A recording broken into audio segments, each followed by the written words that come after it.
active decision boundary annotation using deep generative models. My name is Jan van Gemert, and this is work together with Miriam Huijser. So we live in a big data age. There are many datasets that are readily available on the internet. But if you want to do machine learning on these datasets, then you need some annotation labels. And these annotation labels are often missing or expensive to obtain.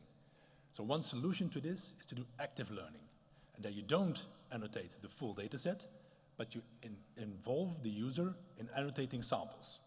So here you see some samples being annotated during the training. Now, in addition to doing this, in addition to labeling samples, we in our paper propose to actually annotate the decision boundary itself. So how do we do this? So we take a high-dimensional feature space and we shoot a one-dimensional line through this feature space. Then on this line, we sample images uniformly. We sample points uniformly. And then we use a gun to generate a row of images. And when these images change classes, that's where the user can annotate, and that point is close to the decision boundary.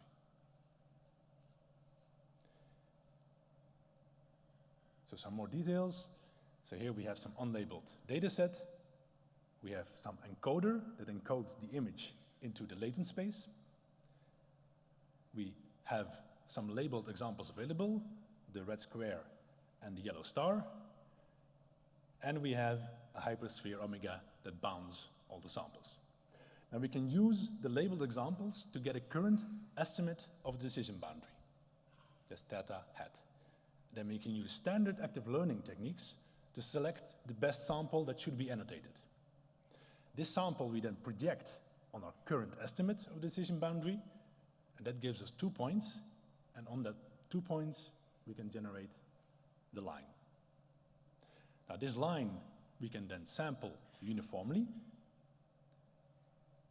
and then for every sample on this line we use a gun to generate an image. This image didn't exist before. So we can do this for all the samples. So here the 8s turn into a 0, and then we ask the user, where is the class change? And that point, that's close to the real decision boundary. And here the decision boundary.